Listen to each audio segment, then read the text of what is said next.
Hello, my spooky friends. My name is Cassie. And I'm Caitlin.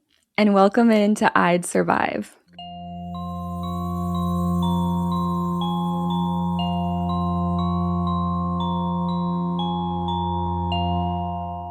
Okay. I am just like learning information and I wish I could just talk about it now, but I'm going to have to wait till next week to talk about your Scary Movie 3 thoughts. Oh, yes. And I'm just already there and thinking about what that conversation is going to be like. Okay. But we're not there yet. Nope. What did you watch this week? Well, I watched Signs to prepare myself. Yes, it was a rewatch, but in rewatching it, I realized, I don't remember any of this. So it was pretty much like a fresh watch. I thought it was really, I really liked it. I thought it was really fun. Yeah. Kind of, honestly, I think it was cozy. I don't know if that's a weird word to use, but I don't know, there's something very cozy about the movie. Probably would have scared the crap out of me, years ago. Now, not as much, but I liked the alien design. I like the little, there was a little leg sticking out of the corn stalks at one point, and I thought that was kind of fun. I really liked it, and it was funny too, which I appreciated. Yeah, I always feel bad. I reacted to that movie on my channel, and I really feel bad because, sometimes people like older movies like that. It's not even that old, but older movies like that are just not as scary to me. And I feel bad because a lot of people are like, you're laughing at this scene and it literally scared the shit out of me. Yeah. And I'm like, that's actually annoying. I'm so sorry. No, but I get it. I felt the same way. I was just like, this is funny. This is cozy. This is great. This is wholesome. Yeah. Wait, is that it for this week? That's all I watched. Yeah. Okay. I watched Primate that came out last year. I think it was a theatrical release. Yes, I think it was. I don't know why it just came up. I don't even remember which streaming service I watched it on, but I opened one and it was there and I was like, okay, here we are. And it was actually good. It was good. It was predictable horror, which is completely fine by me. Sure. Yeah. It wasn't anything great or wow, mind-blowing, but it's when you're looking for a horror movie and you just need your horror kick, I would say, I'd recommend Primate. So it's better than The Monkey. Oh, yeah. Okay. Yeah. Well, The Monkey is definitely more creative. Okay. In its endeavors, I would say, whereas Primate is just more straightforward. Sure. But the monkey, in Primate, it's a chimpanzee. The whole synopsis of the movie is this family, their chimpanzee gets rabies and goes insane from the rabies and starts killing all of them. Right. Okay. Of course. Yeah. And so obviously with that being the premise, there's a lot of chimpanzee action. And it didn't look too bad. It's easy to make that look pretty bad. Yeah. And everything about the movie looked pretty good. So I was just like, okay, this is good. I forget what I gave it on Letterboxd. I probably gave it a standard 3.5 if I had to guess. I think that's what it was. I think. Yeah, because that's kind of just what I give a horror movie that doesn't upset me at all, but it doesn't make me super excited either. Yeah, I get you. you know? It was also just kind of sad because it's their pet chimpanzee got rabies. That's so sad. Poor monkey. Speaking of monkey, I think there's a banana just sitting in your background. I'm so happy you can see it. I just went full screen. Oh, wait. Okay, I was going to say, I don't think Patreon will be able to see it because... Yeah. No, because of how it's cut off, dang it. But that's just for you. Just threw it full screen and went, a banana. I've been meaning to eat that. Okay. You've been meaning to eat it. Meanwhile, you just ate a banana before this. Because I forget that that's there. I could have eaten that just now. Instead, I got one from the kitchen. Banana. Oh, man. It's there on purpose because I was talking about Primate. Okay, so it's a prop for the discussion. Yeah. Okay, got you. And then the other thing that I watched this week, which is not horror, but it's thriller, so it's close enough, and I'll tell you, is I watched that TV limited series 56 Days. Oh, yes. Okay. Yeah. It's an erotic thriller. is what it's tagged as. Interesting. And it has Dove Cameron and I always forget his name, but it's Avon or something. Avon Yogia, I think his name is. Okay, from Victorious. Yes. And many more things, but I just know him best from that. Yep. So I just saw that it was those two actors, and I saw that it's like a quick little 8-episode thriller, and I'm like, well, let's do it. Well, and yes. I ended up watching like 5 episodes until 2 a.m. one night. Good. And then I finished the next 3 the following night. And this is another one where it's nothing special, but like it's my kind of show where I'm like, I'm gonna enjoy it. Absolutely. Do you know those Netflix shows, the Harlan Coben ones? Did we talk about this recently? No. There's these like limited series on Netflix, and they're based on books by someone named Harlan Coben. Oh. And they're like low-key so trash, but I love them. Is it like thriller or is it mystery? Thriller, mystery, both. Drama, like Even it's better. all of it. And they're so fun and so bingeable. And I can't stop watching them, even though they're just bad. Knowing that, I think you would enjoy 56 Days. Oh, I think I would. No, I'm intrigued. It's on Prime. Oh, beautiful. Yeah. Beautiful. That was my week. I've been hearing a lot of things about Undertone. Yes.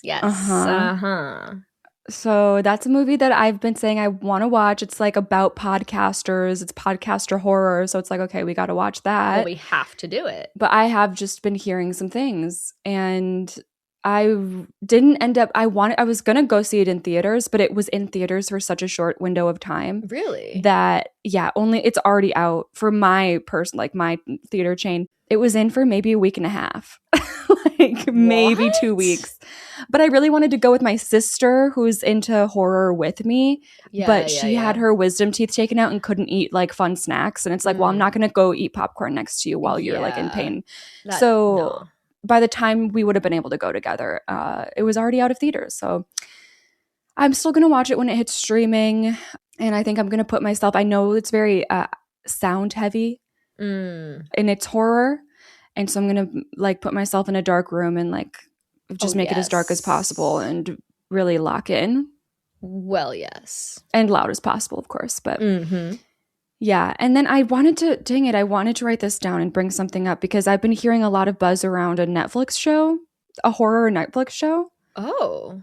That people are like, this always happens where people are like, this is the scariest thing I've ever seen. Right. But it's, this is one of the oh my god, don't do that. You can't be doing that. Oh my god. I just opened the Netflix app. You know that song? It's like, I think I'm gonna die. And that's me every time Cassie gasps on this freaking podcast. That could be a TikTok edit. Right there. All the times I freak you out. Okay, no, I'm so sorry. I gasped because when I opened Netflix, it says there's a new season of Love on the Spectrum coming on Wednesday. And I'm a big fan of that show. I see. So that's really exciting. No, but the top TV show, number one TV show on Netflix right now is the show I was thinking of. Something very bad is going to happen. Okay, yes. Because I only know about this because literally last night I was looking for something to watch and I saw that there, but I skipped over and put on a Harlan Coben trash thriller series instead. So this one, I've been seeing a lot of TikToks of people being like, no, for real, this is so scary. Like I thought it was gonna be, I don't know. People said this was going to be so scary. So I was like, no, it's not. But actually it is. Like, like very much, it seems genuine. And I'm like, okay. Intrigued now. I'm intrigued. It says, a secluded family wedding takes a dark turn in this eerie, unsettling horror series produced by the Duffer Brothers of Stranger Things. Oh, okay. That's interesting. Okay. Well, that's interesting. I'm going to give it a chance. Oh, I'm certainly going to. But that's but it's hard because the Duffer Brothers are like the crown jewels of Netflix. It's like, are you just pushing this because of them and it's not as good as it can be? Exactly. Or is it genuinely good? Both are very possible. Both are possible. I haven't heard about it, but that's just because I'm not like, I don't see shit because I'm blind or something. I don't know. Yeah. But you have me very intrigued. Yeah. I do want to watch this. We need to watch that. Anyways, the movie that I'm talking about today is called Ice Cream Man. came out in 1995. This movie was a direct-to-video black comedy movie. Oh, boy. Released May 9th, 1995. Okay, so I'm going to tell you something about this movie. Okay, that's always like, that's not a good sign in my personal experience. Yeah. Okay. It was directed by Paul Norman, who I was very surprised to find out is actually best known for directing pornographic films. Oh. About 134 of those under his belt. Like he is like a porn director. Okay. Interesting. And he started out doing bisexual porn in the 80s. And then he really hit it big with his By and Beyond series. Oh. But then he focused like almost only on straight porn in the 90s. So like, you know, that's nice. Okay. Yeah. Good for him. Usually it goes the other way around, but that's fine. That's what you'd think, yeah. He hasn't really explored filmmaking outside of pornography too much other than this random horror movie. So that, like, wow. I can't even imagine what made him want to do this and then how that all went down. But yeah, I do wonder how this came about for him. Yeah. Anyways, we've got 2 writers for Ice Cream Man, including Sven Davison and David Dobkin. David would go on to direct several movies, including Wedding Crashers with Owen Wilson, Vince Vaughn, and Rachel McAdams, and Christopher Walken. What is happening? That's so random. Oh, he also directed the Christmas film Fred Claus with Vince Vaughn as well, so that's nice. Good for him. As far as our cast, we have Clint Howard as the lead, who is one of those character actors that's been like in a million things. Sure. I know him best from How the Grinch Stole Christmas, where he plays the grown-up version of the Grinch's bully. Oh, wow. Nice. And then he also plays Kate the Caterer in the live-action Cat in the Hat movie, which I'm sorry, I don't even remember that character, but I remember the movie. See, I never had to go through watching that film. I had a weird liking for that film when I was younger. I think and now that I think about it, I'm not sure why. I think that might be a unique experience, like enjoying that movie. So, but I was very much also like the Coraline kid. You know what I mean? True. So that's true. And then he also makes a cameo in Terrifier 3 as oh my god, Smokey. Is he in the bar? I have no idea. I've not really watched Terrifier 3. Oh, you haven't? But I just put this in here for you. I think I might have just watched your edited reaction. Actually, that's plenty. You know, it is plenty. Yeah, but he was in Terrifier 3 because you know, like those people behind the Terrifier movies, they love a good cameo. Oh, like, they do. And so he's a cameo role because of how much horror he's been in. A lot of horror over the years, enough to like get that cameo. Cool. So we also have 2 other actors in the cast that I recognize. We have Olivia Hussey playing Nurse Wharton, who you would know best as the lead girl from Black Christmas. Oh, okay, cool. Yeah. And I didn't realize until researching this, but she's also in It 1990 playing Bill's wife. Oh. Yeah. Wait, I remember which I didn't make that connection. This. Yeah. Okay, that's cool. Yeah. And finally, we also have David Warner in the cast, another guy who's been in a million different movies. I recognize him best from his roles in Titanic and Twin Peaks. Oh, okay. So he's like the biggest actor in the movie. So an oddly familiar cast for me, considering that I've never heard of this movie, which is fun. Why did I never hear of this movie other than the fact that it was direct-to-video in 1995? It wasn't the biggest hit. It flopped. Okay. But over time, it did apparently garner a cult following. I'm not too sure how big that cult following is. And if anyone listening is a fan of this movie, please let us know if you know this movie. Because am I just ignorant? No. See, you know what I've noticed? I've noticed that the word cult following gets thrown around a lot. Because I read the same thing for Graduation Day, and I was like, I just don't believe that. Like, I personally don't believe that it has a cult following. Like, I think it has fans, but that's different from a cult following. Like, I think Wrong Turn, you can say cult following. Yes, I would agree. It's interesting that you say that, too, because it all comes back to Tim Curry. Of course it does. He said in his book that he originally, for a long time, like, Rocky Horror kind of was the first... It was where cult following started being used mainstream for the first time.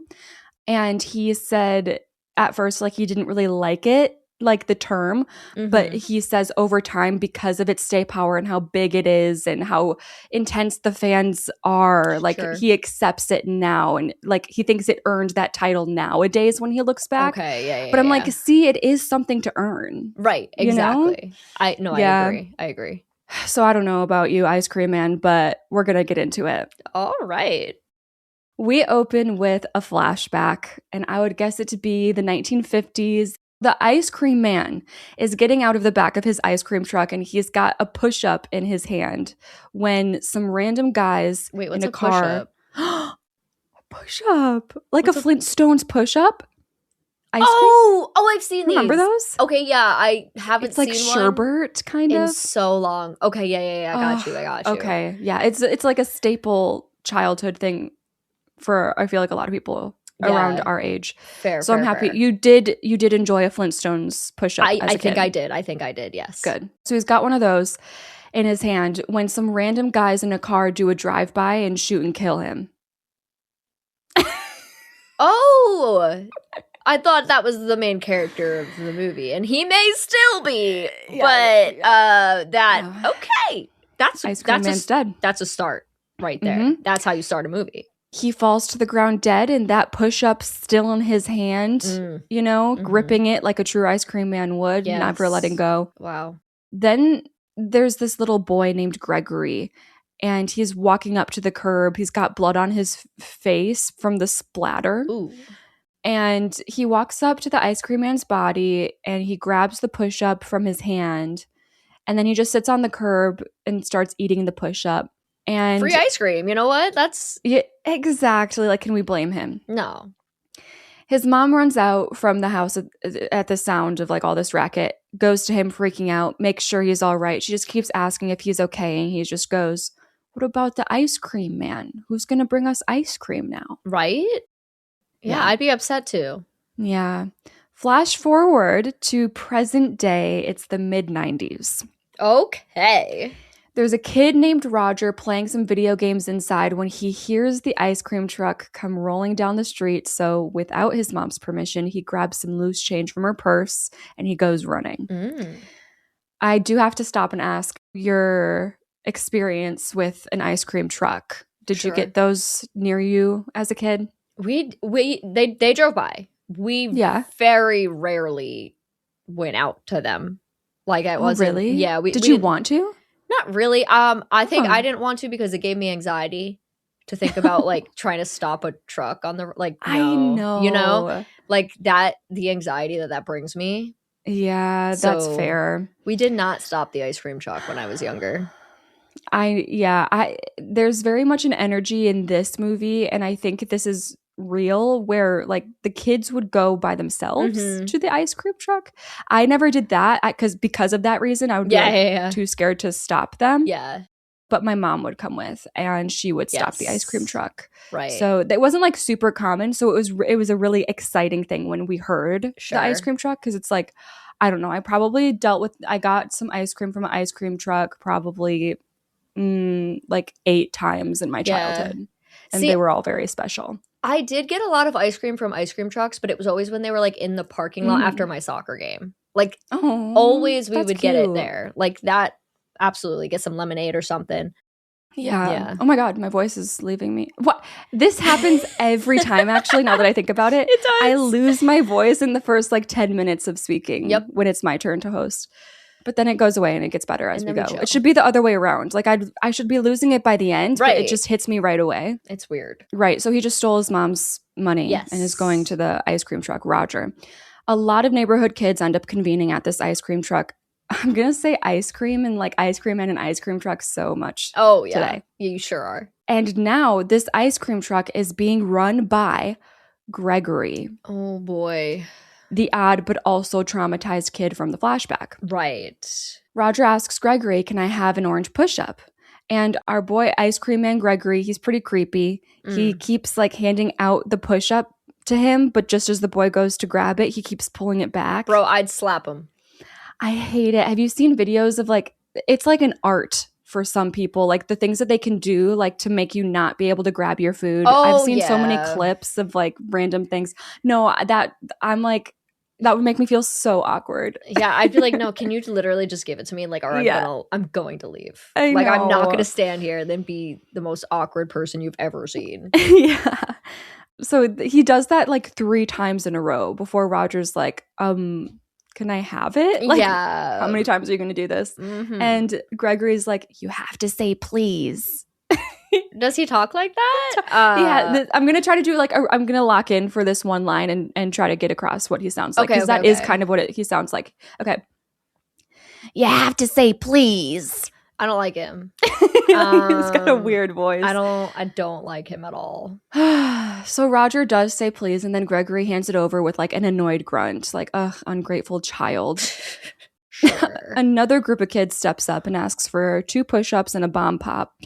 And when they set their coins on the truck counter, we see Gregory scoop their money into a bucket that for some reason has roaches and a mouse inside it. Oh, okay. Yeah, okay. I actually don't know why. I think they're just like, oh, he's creepy. You know, he has roaches and mice. I don't know. Scary. Yeah. Then we pan over to some homemade tubs of ice cream in the back. And they are very much also full of roaches and flies. Ew, dude. Ew. No, like bugs on food in horror really gets me. I can't. Yeah. Ugh. But these kids are safe because the ice cream they've asked for is the prepackaged kind. They're not asking for like a scoop. Right. But when they walk off with their stuff, one of them, whose name is Tuna, of course. Yeah.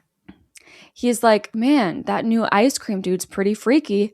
And Tuna's friend Heather goes, maybe he's just different. Like, shout out Heather. Very kind. Sure. And then their friend Johnny shrugs and says, good ice cream's good ice cream. Well. And then the 3 of them race each other to the nearby park where they meet up with their other friend who they call Small Paul. Small Paul. It's cute. Small Paul's reading this book. He's reading The Pied Piper.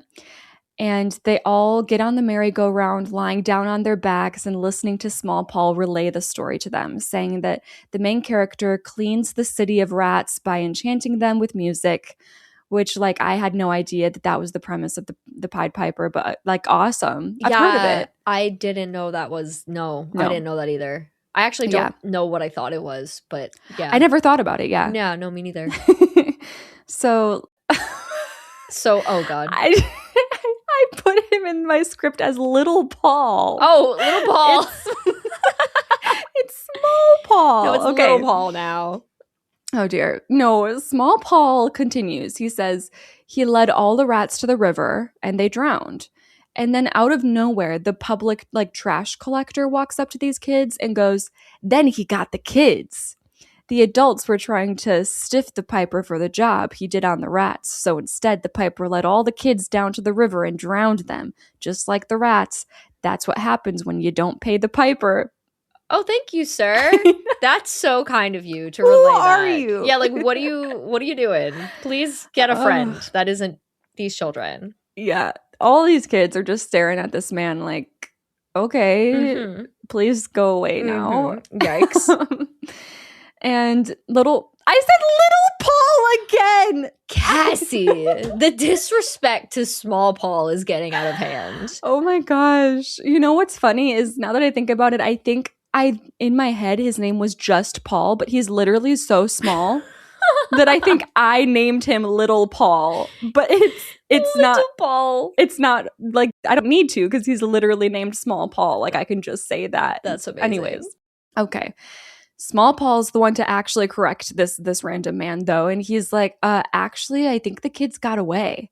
And the man goes, oh, I thought they all drowned. And Tuna shakes his head and he goes, nah, the kids always get away. And he's the first one to run off, his 3 other friends trailing behind him, eager to get away from the random garbage man. Yeah, no, get out of there. Yeah. But cut to Roger, the kid who got ice cream on his own today. Yes. He's sitting alone now on the swing set, and the ice cream man pulls up on the curb, and he doesn't look too happy, so Roger runs over to him and asks if he's feeling okay. No. Like, he sees that the ice cream man is not in the best mood. Dude, like, I wish I had that much concerned for my ice cream man, but I'm gonna tell you right now, yeah, I'd be like, okay. Especially as a kid, that's so crazy. Like I don't know, maybe I was just an idiot kid. Well, most of us are, but I didn't really notice things in adults. Like they were just like adults to me. They weren't adults with feelings. No, absolutely not. When I was that young. So he's an empath, you know. But Gregory is distracted by the device that the garbage man in the park is using in the background. He's using a trash picker, like one of those long spears. And Gregory has a quick flashback involving a very long needle being inserted into his head with like a green substance being injected into his brain. What? Yeah. What's going on, Gregory? And then he grabs a knife from behind the counter and looks like he's about to use it on Roger, but we cut away to Heather, Tuna, and Johnny running up to Heather's house to drop her off for the night. Oh. And her dad makes some small talk with them and wishes the boys a good night before heading inside with Heather. Also getting home for the night is Gregory, and there are some muffled screams coming from inside the freezer of his ice cream truck. Oh, nice. When he opens up the back doors, a dog comes... Oh, yeah. So trigger warning. Oh, no. It always happens to me. Why is it always me? Why am I drawn to these movies? Girl. A dog comes running up to him and starts barking at him because the dogs always know when something's going wrong. They are geniuses. And I really don't want to go into detail of what happens here, but yes, Gregory kills the dog. Gross. There is a push-up involved, but when he pushes it up, instead of ice cream, it reveals a knife. Which I appreciate, actually. Funny. And then there's also like a meat grinder of some sort involved. Oh, not the meat grinders. I know. Again, why is it always me? Why is there a meat grinder? Wait, in the ice cream truck? In the ice cream. That's what I'm confused about. Like, I'm like, is it not a meat grinder? Is it something else? But it's like the same. It does the same thing. It does the same thing. I don't really know what it is. Huh. Okay. So very unfortunate. This dog belongs to his neighbor, who is also his landlady, who is also his nurse and also his guardian. Okay, so not enough budget for multiple characters to fill the roles. I got it. Very layered relationship here, and she hears her dog whining outside while this is happening. Oh. And she looks out her window trying to see what's going on when Gregory pops up literally right in front of her at her window. Okay. And he goes, "Happy day, Nurse Wharton." And she's not alarmed at all. She's not jump scared at all. She's like, oh, this guy again. Yes. Oh, here we go. She just asks, "Gregory, did you hear my dog?" And Gregory shakes his head. "No, Nurse Wharton, I did not hear your dog." No. She notices some blood on his nose, though, and she's like, "What is that?" And he wipes at it and has a taste and then explains, "Ew. It's grenadine from my ice cream treats." Ew. She's like, "Oh, how nice." And then how nice for you.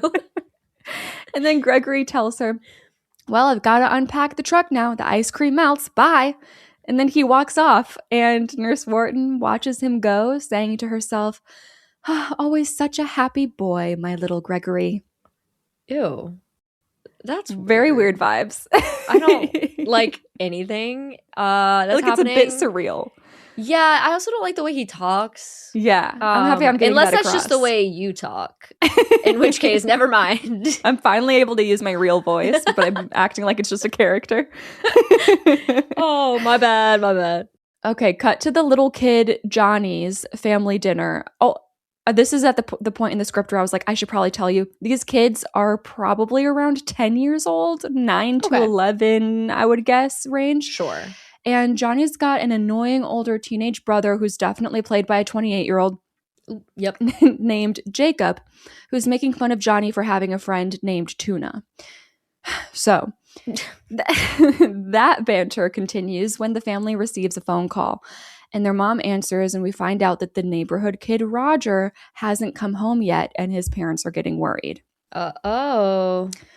When she asks, Johnny confirms that yes, he saw Roger briefly at the park today.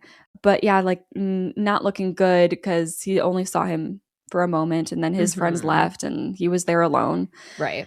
And Johnny's mom tells him that she doesn't want him going out after dark anymore. And maybe tomorrow his brother Jacob and Jacob's girlfriend Janet, oh, her name's Janet, I forgot. I just called her girlfriend for the whole time because I was like, I don't know who you are. Uh-huh. And they're like, yeah, maybe Jacob and Janet can take you to the movies. Neither Johnny or Jacob want this, but it is what it is. It's like, oh, okay. The next morning, Gregory wakes up in his front yard, which is covered in metal sunflowers where like the petals spin in the wind. Oh, okay. Yeah. And Nurse Wharton thinks this is completely fine, that he's just sleeping in his yard. And she walks up to him and reminds him that rent is due tomorrow. And by rent, she means 5 gallons of Rocky Road ice cream. That's a good deal. Yeah. You know? I'm wondering if she's like eating this. Does she eat 5 gallons of ice cream a month? Yeah, that's actually concerning. That is a lot, right? Yeah. That would make you sick. I hope she's not doing that. Yeah. Also, yes, Jacob did end up taking his brother Johnny and his friends to the movies, but afterwards he's quick to leave them in town to do their own thing. So like they're going to be alone anyway. Yeah. And Tuna decides to take them all to his dad's office building, and inside they find his dad, who ends up giving them some money to spend for the day. Gregory's out in his ice cream truck now, pulls over when some detectives flag him down. Uh-oh. They ask him if he's noticed anything odd given the fact that there's a missing boy who never made it home last night. Obviously, Gregory denies seeing anything weird, and the detectives just move on because they don't really have any reason to be suspicious. Okay. One of them asks if they can have a double scoop of the flavor of the day in a sugar cone. So Gregory dishes out some Rocky Road, and he does happen to have some stray eyeballs in his truck at the time. Oh. So he cuts a piece out of one of those eyeballs and then stuffs it into the ice cream before handing it over to the detective. Ew. No. No. And the detective does eat the ice cream, and we get a close-up, like a very close-up shot of him munching on that eyeball, kind of playing around with it, because I think he thinks it's marshmallow, and he's like, oh, interesting. My gag reflex lately has been so bad with horror stuff. Oh my God. Has it, like, even, like, visually, like, reaction-wise? Oh, yeah. No, there was a scene in a certain show that I'm watching where a lady eats a brain, and I almost threw up. Oh, wow. I do apologize. That's thank you for sharing. That might be the worst. I think that might be the worst as far as gag reflex for the movie. Oh, gross. Side note, you're wearing a very fitting shirt today because, like, I feel like tie-dye and ice cream, like, just go together. Yes, like happy ice cream truck vibes. Yes. Like, I feel like an ice cream truck worker would wear tie-dye shirt. You know what? I think it'd be so fun to run an ice cream truck. I think that'd be so fun. Like, you don't really have anywhere you have to go. You're just like if you like don't need to make money and it's just a fun thing to do, I feel like that would be so fun. Could be. You know? Yeah. I think that's what Rupert Grint did after Harry Potter. He like got an ice cream truck. What? I think he just decided to be an ice cream man for a minute after finishing the movies. That's so nice. That would be me. For him. Yeah. Yeah, just check in with Cassie in 20 years. She just got her own ice cream truck. Yeah. Aw. Okay. Cute. His next customer now, Gregory's next customer after these detectives, is a woman wearing this silky red robe, and she's got like sex eyes. Okay. And we recognize this woman because Tuna's dad took a phone call from her back at the office, and he's having an affair with her. Oh, damn it. I was all like, Tuna's dad giving us money. And then it was like, never mind. He's a piece of shit. Yeah, he sucks. She is tired of waiting around for Tuna's dad today while he's at work, and she's decided to come hit on the ice cream man. Like people do. Yeah. You know. She tells him that she's house number 149 on this street, and she invites him to just come over whenever he can. That's so weird. It's so weird. Like, women don't do this. No, that's like, don't expect this to happen to you. Yeah. Because, like, it doesn't happen. No, you know what this is? It's porn plot. It's coming together. Oh my God, wait, you're so right. That is what it is. So Gregory doesn't know what to make of this interaction. I don't think anyone has given him an offer like this before. Sure. And the kids, our main friend group, are standing in line behind her giggling at this whole situation. Oh, God. But she ends up leaving, and the kids order their ice cream. Unfortunately, today, 3 of them end up ordering the flavor of the day. And when we see Gregory scoop it for them onto their cones, there's like, okay. Just say it. There's like a full human head. Like, I was not expecting that. I thought you were gonna be like, there's a little more eyeball in there. No, this movie's so funny, actually. Oh my God. There's just like a human head in the freezer where he's getting the ice cream, but it's like covered by the ice cream. So you can't really tell. We assume that it's Roger. Sure. But we don't know for sure. Okay. Now, a little later on, Gregory does end up pulling up at house number 149 on the block. He's curious.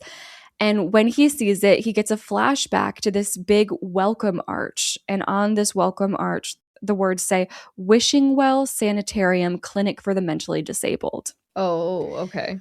And inside the clinic, another flashback through his POV where he's on a medical table and the doctor is standing up next to him in this like really unsettling, completely white room. And he's holding some sort of needle contraption. It's like not a normal needle. It's ginormous. Okay. And at the same time, it's not just a needle. It's an ice cream waffle cone. It's very hard to explain. What do you mean it's a waffle cone? Like, so it's like plastic. Like it's not like an edible one, but it's like styled like a waffle cone, but it's a giant needle. But is it supposed to look like a waffle cone? I think it is real. Yeah. Why does it look like a waffle? Okay. Yeah. I think this is just what the needles look like at this place. Okay. They just look like waffle cones. That's fine. We'll just go with that. I love it. And the doctor says to him, there are no bad days, Gregory, only happy, happy, happy days. Oh, that's healthy. And then Nurse Wharton walks in with a big bowl of ice cream. And the doctor leans forward with a needle and a smile and asks, now, what kind of day are you having, Gregory? So that's traumatic. So was that like exposure therapy? Like, remember when you saw the ice cream man get hit by a truck? Here's a big bowl of ice cream. You know, I don't think it was, but it should have. That would make more sense. Cause like that seems wrong to me. But okay. Yeah, that's interesting. We'll talk about that later. I don't think so. I think that they really just do love ice cream at this place. Okay. Which works for Gregory because he also loves ice cream. Yeah, true. Works. Back in the present, the red-robed lady steps outside onto her porch, seeing Gregory on her curb, and he just freaks out and decides to drive off. He chickens out. Oh, yeah. Yeah. That night, back to our friend group, the boys drop Heather home first, but when they're on her porch, she turns to them and says, I'm gonna go inside alone tonight. See you guys later. Because she can hear some odd noises coming from inside. Oh. And the boys don't really notice or think anything of it. They're just like, okay. And they leave. Uh-huh. And when Heather walks inside, she sees her mom on the chair in the living room. And the way the subtitles describe it, her mom is speaking in tongues, like making creepy, odd noises, convulsing, foaming at the mouth. Oh, yeah. Sure. And then her dad is just sitting there with her mom, staring at her in wonder, like very content. And Heather tries to make a run for it upstairs to her room, but her dad sees and runs after her, like encouraging her to come to the living room. And he goes, the Archangel Gabriel's speaking through your mother again. Oh, my Lord. Like he's very excited about it. Okay. Yeah. Heather doesn't give a shit, closes her bedroom door behind her, and her dad doesn't like force her to come out or anything, and this like never really goes anywhere. Oh, this is just what some families do. Yeah. When they get home from work. Okay. Cut to the boys, Tuna, Johnny, and Little Paul.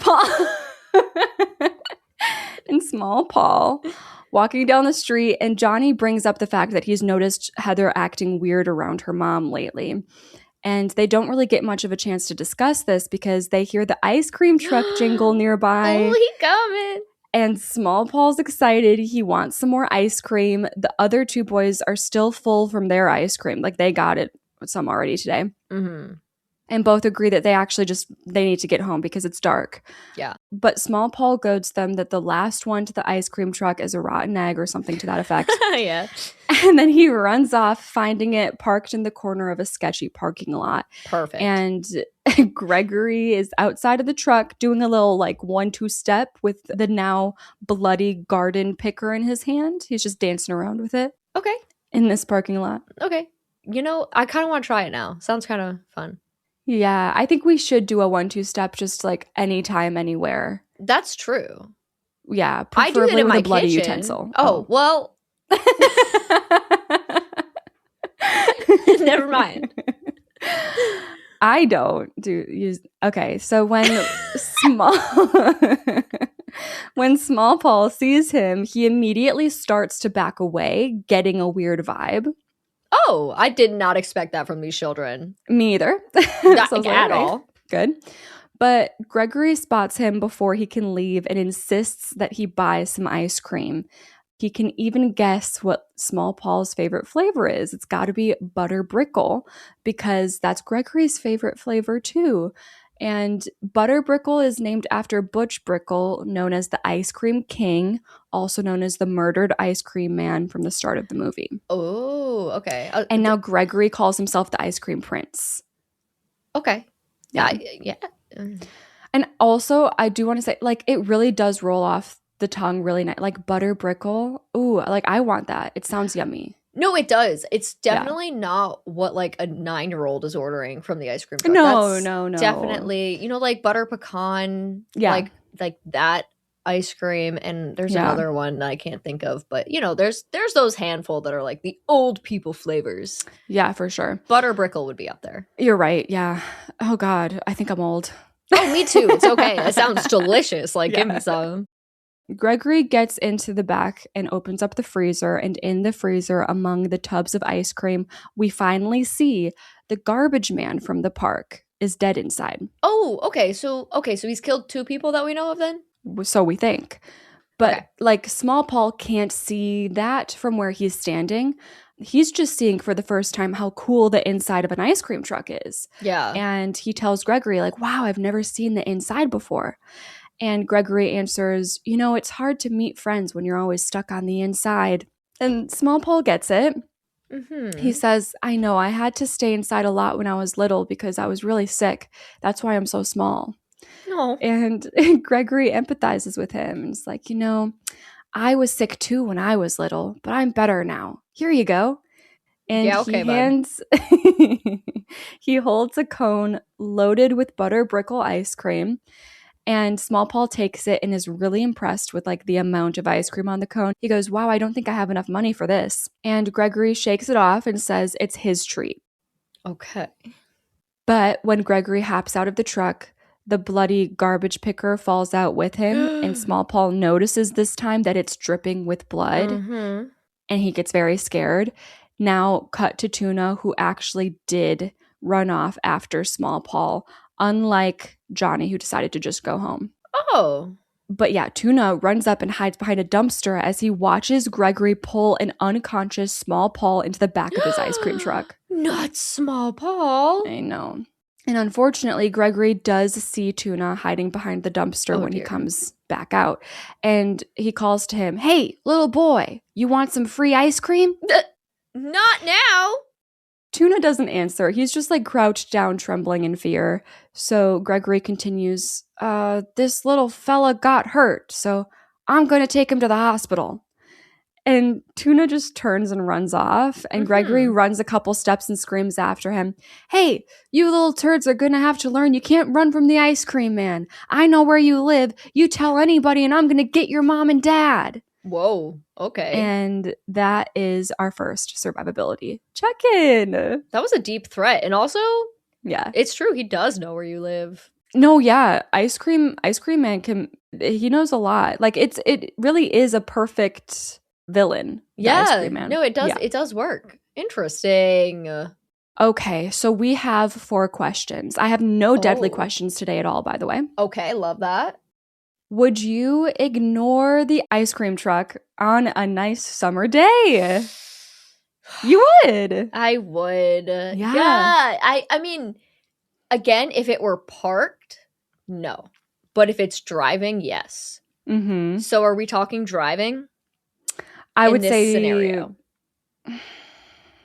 I would say take both into account because sometimes he's driving, sometimes he parks like at like his usual spot. Okay.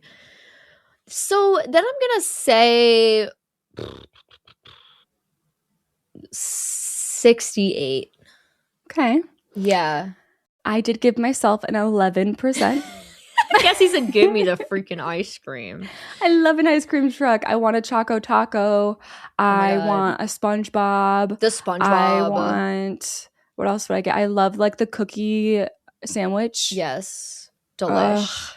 Yeah, no. I always got the thing that has like the gumball on the bottom. It was like a snow cone. I hated that, but it was cool, so I wanted it, you know? Mm-hmm. The gum was disgusting, by the way. Right. Disgusting. Yeah. Okay. Could you take on Gregory? This is a hard one because it's very much like we know that he killed the garbage collector, but it's off camera. Right. But I have to acknowledge it. So could you take on Gregory as the community park garbage collector? I got my is pokey how I shit. decided. And it's got length. Yeah. No, I love like a distance weapon. I don't gotta get too close and personal. This is tough.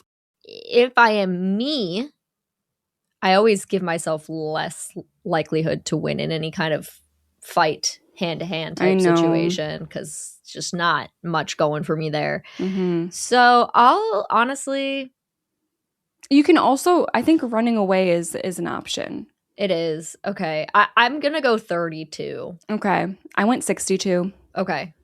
I'm just not intimidated by Gregory. Okay. Fair.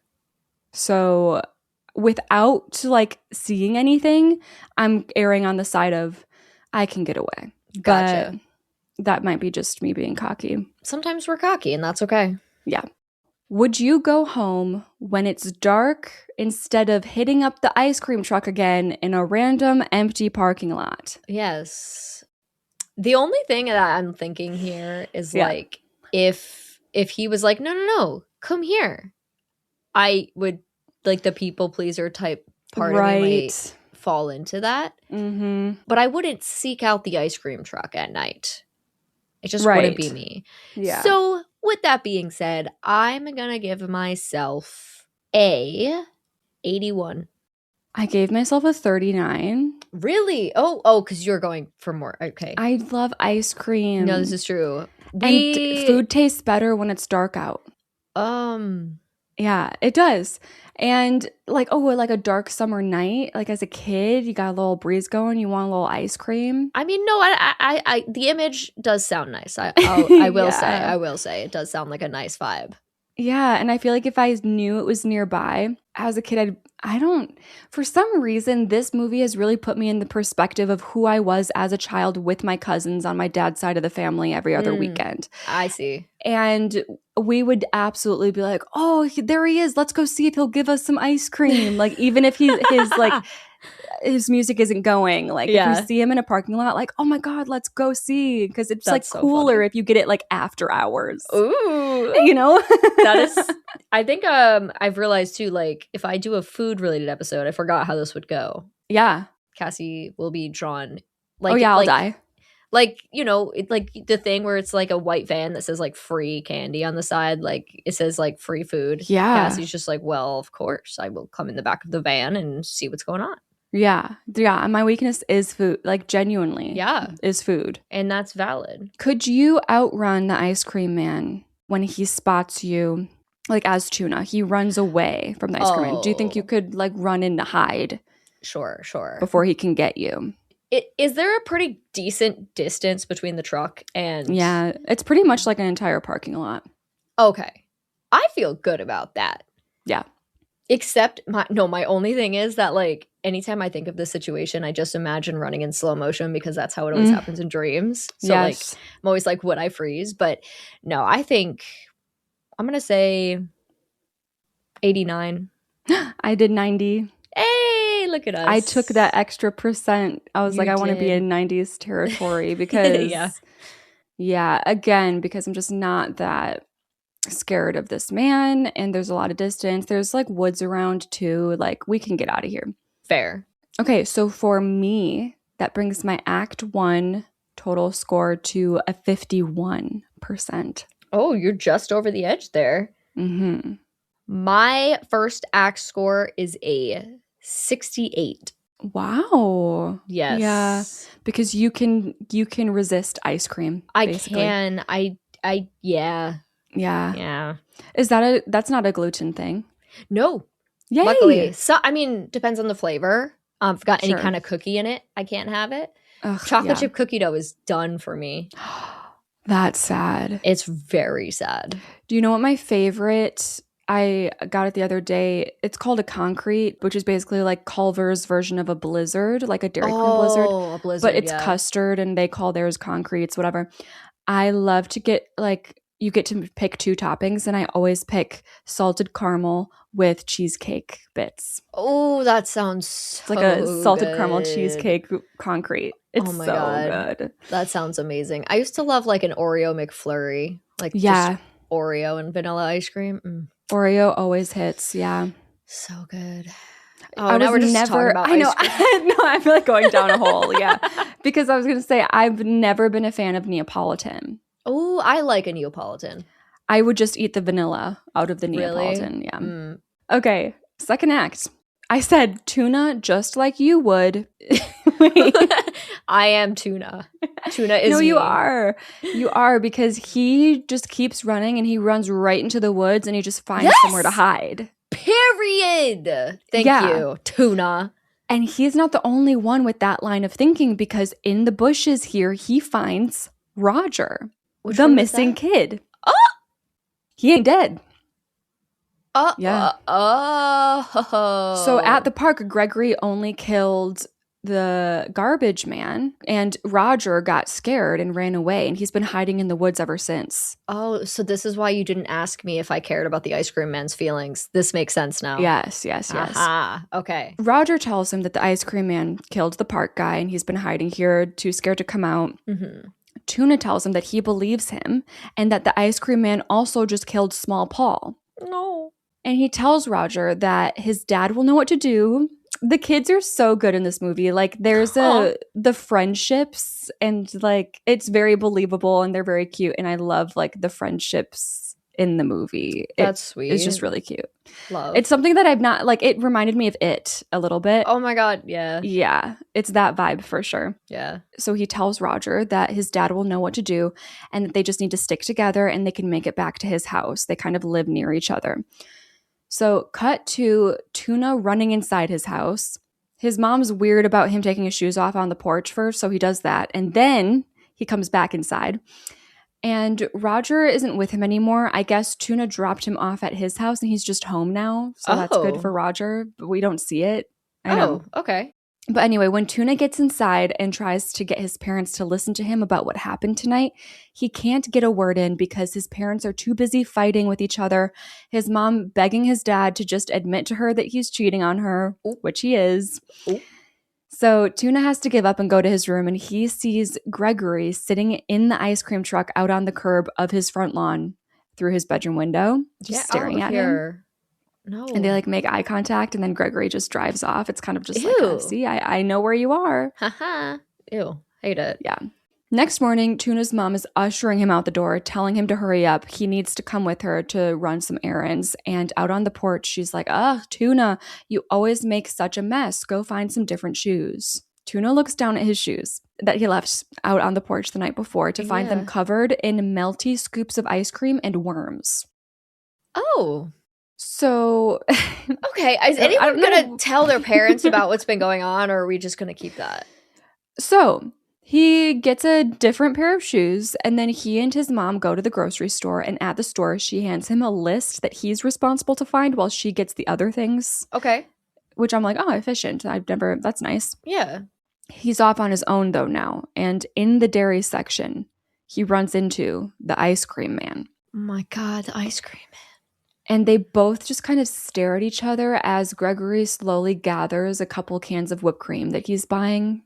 Oh. And Tuna's just frozen in fear. But eventually he decides to break out into a run. And that stresses Gregory out. I thought you were going to say song. He breaks out into a song. Is there any songs about ice cream?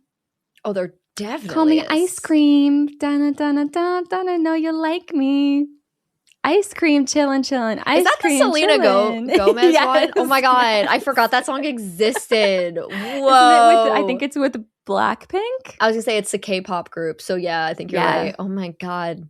That's wild that that's the first. There's got to be like I was trying to think of a classic ice cream song that would be like actually creepy, but then that's the first thing that popped in my head. It's crazy because I want to go watch the music video again. I remember liking the music video for that. Yeah. Because they're like in an ice cream truck. Oh my God.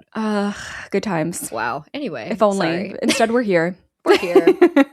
Okay, so yeah, now he broke out into a run because he got scared, and that is stressing Gregory out. So Gregory goes running after him. In the grocery store.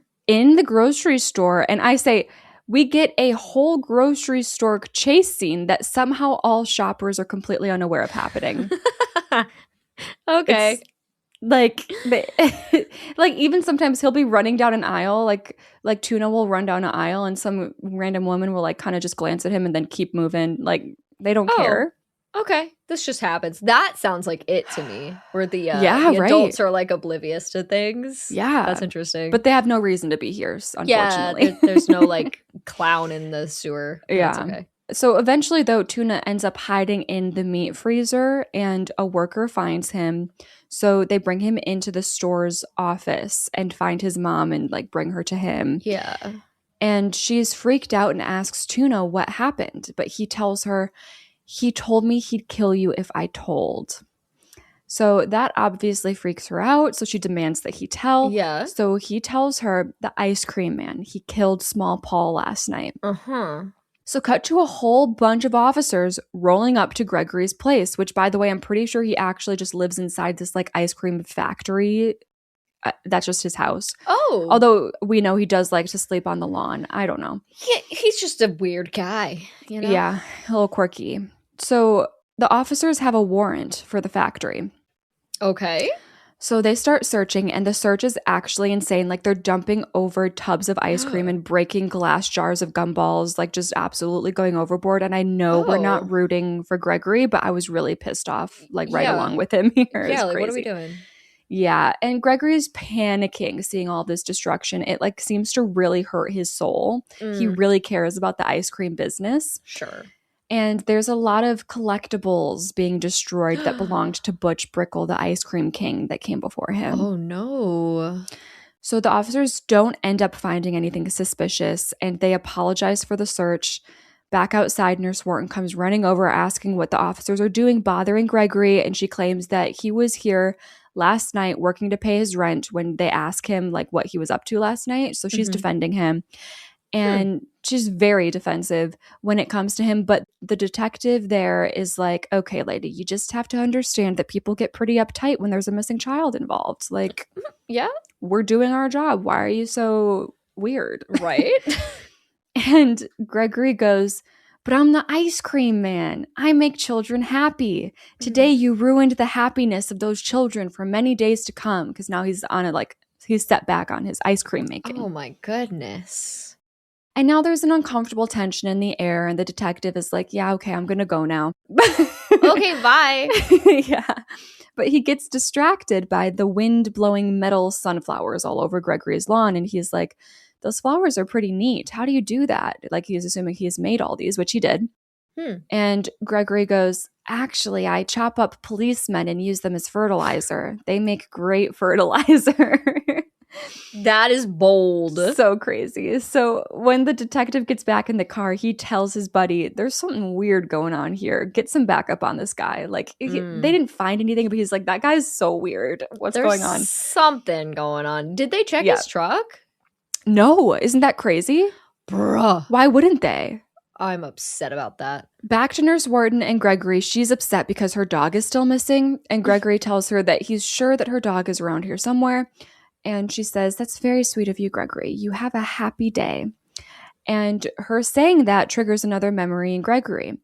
He is back in the stark white hospital room with a doctor that wants to inject some lime green liquid into his head.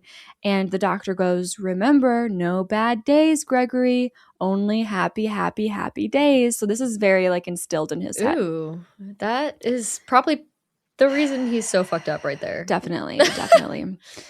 Back to reality, Gregory heads back into the factory and he pulls back some like sheet of metal that reveals a secret room where he pulls Small Paul out of.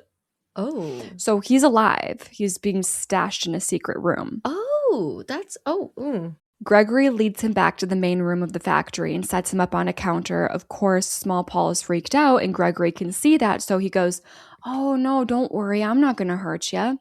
And then he turns around and gestures to the room, now a mess, and asks, "What do you think, little boy?" And Small Paul goes, "Are you having a bad day?" He's got a sense of humor. No, that's, yeah, I think he might be. I think so. Yeah. And Gregory is pleasantly surprised by the question. He's like, yeah, you're right. Not every day is a happy, happy, happy day. It's true. You know what? Yeah, facts. He's learning from Small Paul. And then Gregory goes and finds a cake cone and scoops up some butter brickle ice cream off the ground, filling it up before offering it to Small Paul. And Small Paul accepts the ice cream. He really loves the stuff. He'll accept anything. And then Gregory walks away and starts freaking out a bit, mumbling to himself, he's got to keep quiet. Like, it seems like he doesn't want to hurt Small Paul, but he's like, he can't tell anyone about he's seen too much. Right. At church the next day, all the kids meet up with each other, and Tuna tells Roger that he told the police everything and that they'll be taking care of the ice cream man. Oh, yep. Roger nods and goes, "Yeah, but I'm still grounded for a month," which is crazy because he like just went missing for a couple days, like scared in the woods, and now he's grounded for a month. Like, poor Roger. Yeah, right? Yeah. Johnny nudges Roger's arm and goes, "Hey, don't worry. There might be an opening in the Rocketeers," which is what they call their friend group. Oh, and I was thinking of the Rockets, and I was like, why would he join the Rockets? Like, I don't get the... Never mind. You might be grounded now, but in a month, you can be a Rocket. Wow. Okay. Yeah. And we wouldn't be surprised if the movie took that turn. No, we probably wouldn't. Okay. The Rocketeers is what they call their own friend group. And so he's like, yeah, there might be an opening in the Rocketeers. And I find this actually quite wildly morbid in a way, considering that they think Small Paul is dead. Oh, yeah. But also kind of sweet, I guess. It's definitely something. Yeah. Later that day, Johnny and Tuna are hanging out with Heather in her room when they hear the ice cream truck roll up the street, and a bunch of the neighborhood adults are walking up to it, and they're just like, what the hell? Like, the adults don't believe us. Mm-hmm. We're going to have to catch him on film or something. Like, we need proof. Tuna doesn't really want to do all this. He's like, we're kids. We're supposed to have fun during the summer. Can't we just stay in our backyards and avoid him? Like, what are we doing? He's so real for that. But Johnny and Heather are adamant that they need to avenge little Small Paul's death. Right. So they got to stick together and bring down the ice cream man. Yeah, get him. So that night, the three of them go patrolling on their bikes in all black outfits and berets and headsets, and they even have little black lines painted under their eyes. Berets? Yeah. They're wearing like berets? The hats. Yeah. That's they a have that, Rocketeer okay. berets. I don't know where they got them. Wow, that's a fit. That's a They're fit right there. They're a serious friend group, okay? Yeah. And they've got rockets strapped to their bikes for some reason, and they're just waiting to come across the ice cream man. Yeah. They're we're gonna fuck him up with our rockets. We're the Rocketeers. Yeah, get him. Yeah. All right. And eventually they do spot him, but they keep cover until he passes by, and then they follow him at a distance. And they end up at a cemetery where they see Gregory carry out a giant black bag from his ice cream truck, and he carries it over to a grave. Oh. And the kids hide behind a tree and watch as Gregory pulls out a knife and cuts this black bag open. But they're expecting it to be Small Paul. Right. It's not Small Paul. It's a whole display of pre-made ice cream cones, all different flavors. What? Wow. Why? So, how? What? What do you mean? So Gregory grabs one of the cones and starts giving it the fixings like jelly beans, sprinkles, that sort of thing. Mm-hmm. And he's talking to the grave, telling them that he didn't know how much ice cream to bring for this party, like how many guests there would be. So he probably brought more ice cream than necessary. And he tells the grave that everything has been really good down here. The kids really love the ice cream.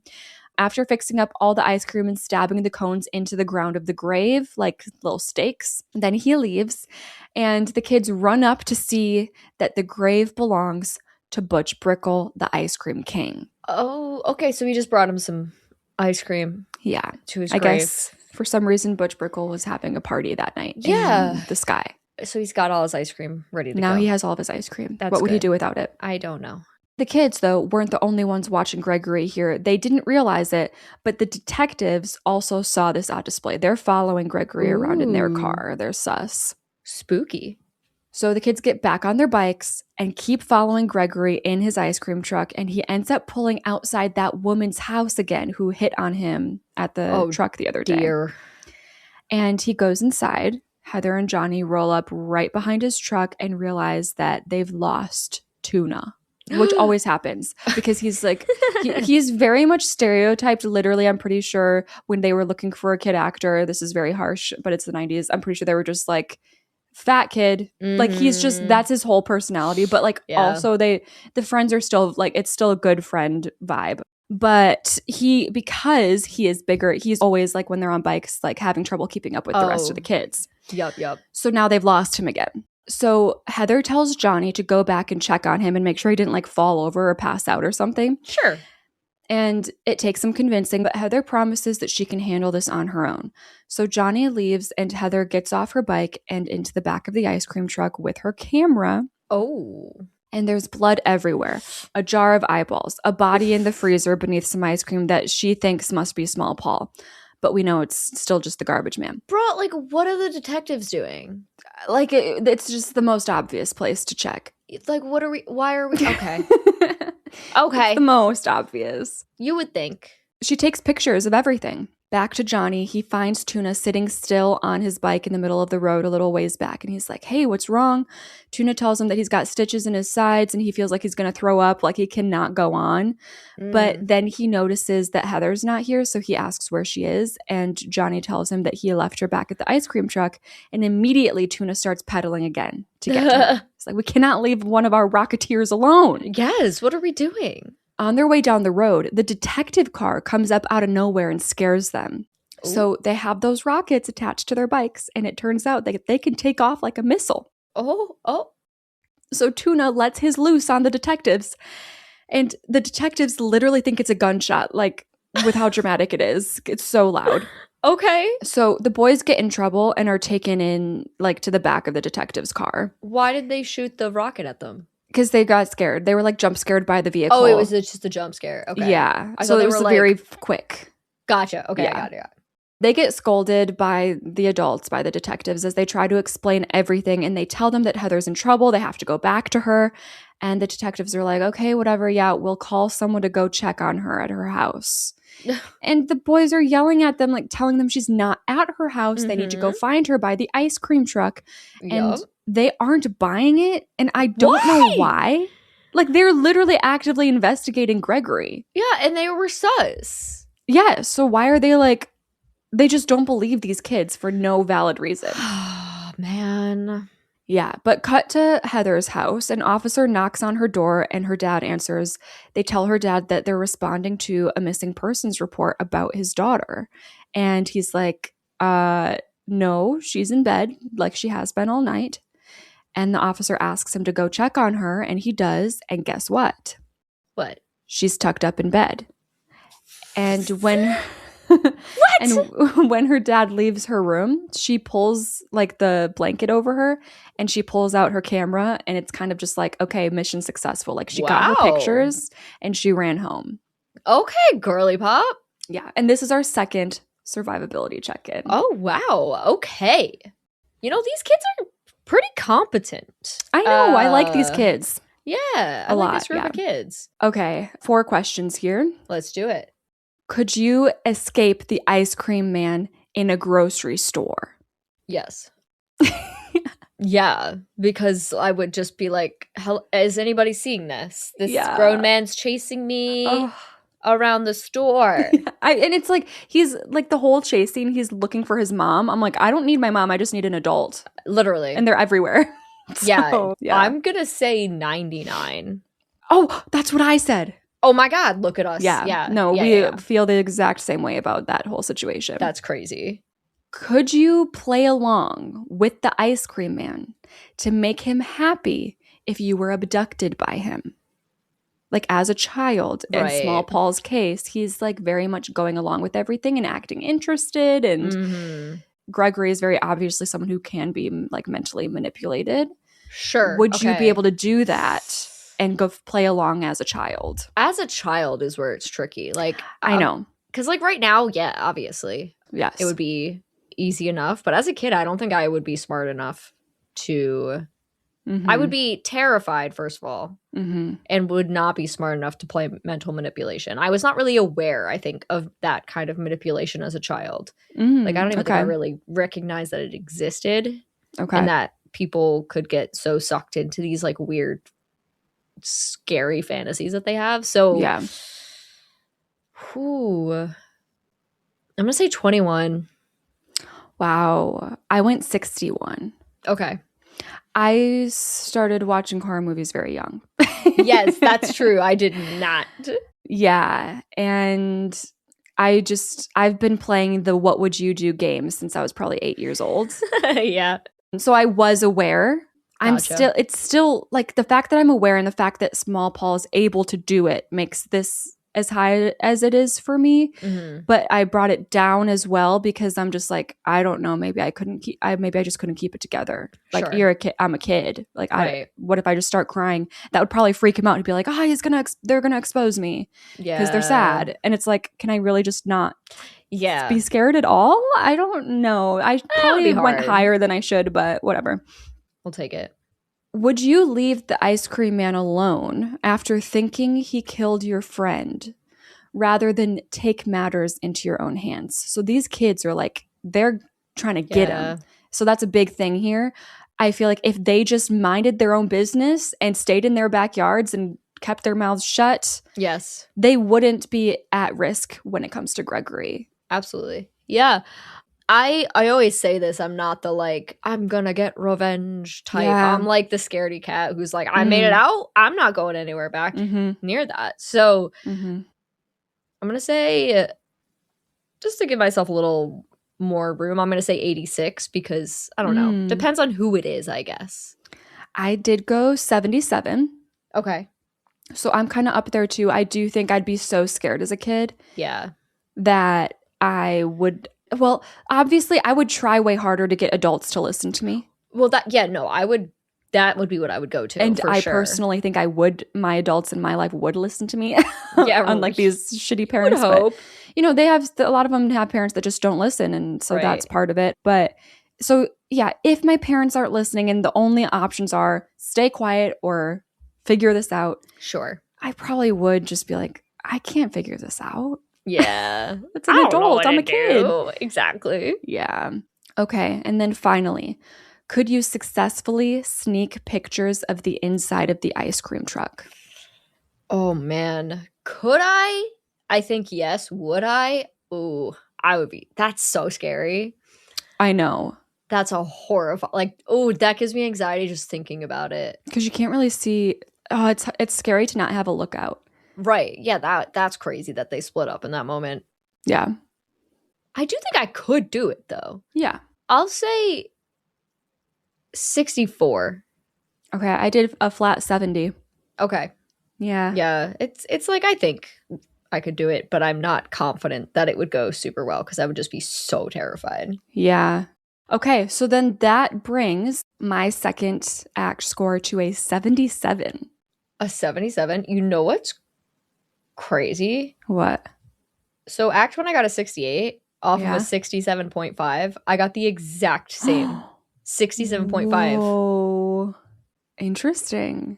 That's whereas wild. I like jumped up over 20%. That's crazy. You weren't being tempted by ice cream this time. No, now I know what's up. Now you're like, oh, okay. Yeah. Not as exciting. Now I really want that to happen for you again in this third act, but I know, right? Like we'll see. Okay, it's about to get interesting. Oh boy. The next day, Heather brings the roll of film from the camera into the photo shop and drops it off to get developed.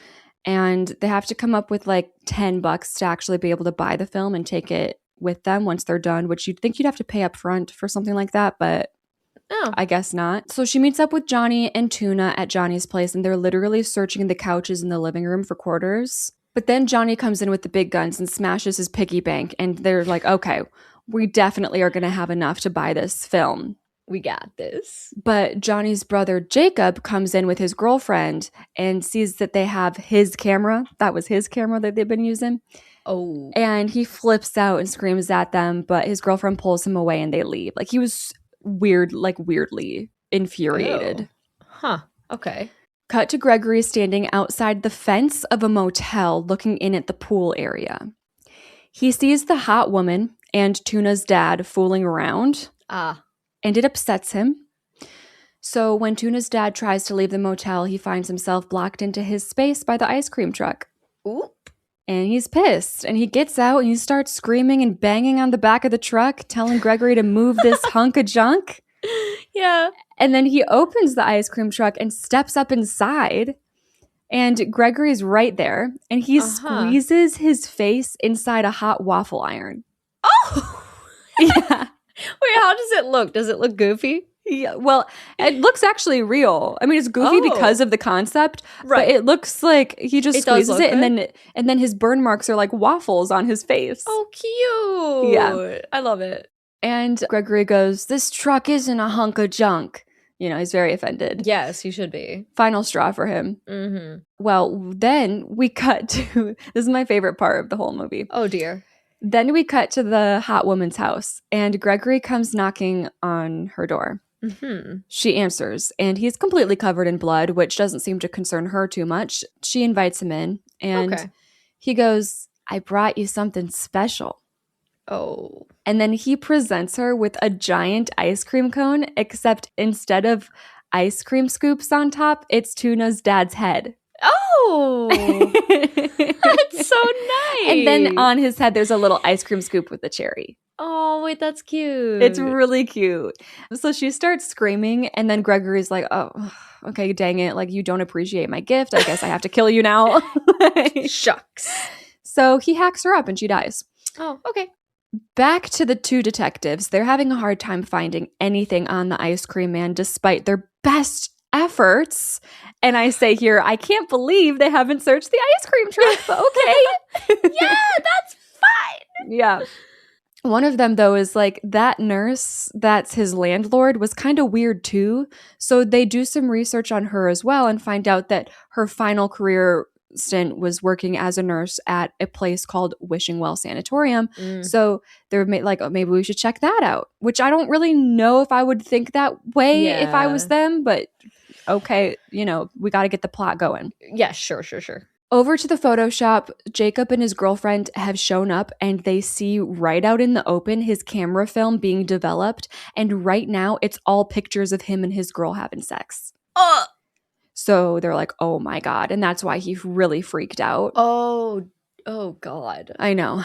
But as they keep watching the photos, they eventually do turn into the pictures that Heather took inside the ice cream truck. And Janet, his girlfriend, screams as we cut over to Gregory again back at the ice cream factory. Okay. Gregory's showing Small Paul how to make the ice cream. So in the ice cream, he's got this special ingredient that he pours into this huge industrial-sized mixing bowl. Like, the both of us could climb into this bowl together. It's ginormous. Okay. And it's got these big, sharp, automatic spinning blade attachments for stirring. But anyways, surprise, the special ingredient that Gregory is teaching Small Paul about as he pours it into the ice cream mixture in this giant bowl is the cremated remains of Tuna's dad and his lover. Oh. And this ice cream making process is genuinely, okay, this is what's weird. It's genuinely a bonding experience. Oh. For Gregory and Small Paul. And like, the kid's not faking excitement at all anymore. If he ever was, now we're like, did you ever? Yeah. You know? So he's just like been chill with it the whole time, probably. Yeah. And when Gregory offers Small Paul a utensil to help stir, Small Paul is ecstatic, and Gregory tells him to be careful and stick to the edges because the metal stirring blade is very sharp. It could chop his arm off. Ooh. And Small Paul starts giggling at that. And then Gregory starts giggling too, and then they just giggle together. So, oh no. Good for them, I guess. Wait, no, I don't like where this is going. Yeah. Now over to the detectives checking out the Wishing Well Institute, and they're meeting with the head doctor in charge, who tells them, Things aren't the way they used to be around here. More patients have died and some pockets dried up. Of course, when you die, you'll dry up. And Okay. And it's at this point that I finally decided to learn these like detectives' names. We have Maldwin and Gifford. Okay, sure. Both of them are looking at this head doctor like, okay. And Maldwin asks, what's with all the plastic flowers everywhere? And the doctor answers, because real ones die. We want happy patients. And Maldwin asks if they perform lobotomies here. And the doctor answers, we believe in keeping our patients happy. We believe in compassion. Okay. Which is just not an answer. Not an answer at well, all. It kind of is. Well, true. Well, yes. So yes, the answer is yes. In the distance, we hear a patient cry out, help me! Oh. And the doctor screams back at them to shut up. Oh, okay. So this is a great environment. It's fine. Yeah. They start asking about Nurse Wharton. And the doctor smiles fondly and says, she gave everybody ice cream. When the pain and the loneliness came, she cared for the patient. Gregory was her favorite. So, like, the only reason there's ice cream here is because that was, like, just Nurse Wharton's thing. Oh. She just liked to give ice cream to her patients to make them happy. Oh, that seems unlikely, but yeah. Sure. Okay. And then again, they're interrupted with a patient screaming, somebody help me. It's, like, the same guy. So yeah. The doctor's like, Anthony is getting out of hand. I'm going to have to ask you two to leave. And he starts to head out of his office. And then he turns back to them and says, today is not a happy day. And then he starts maniacally laughing as he exits and walks down the hall. Oh.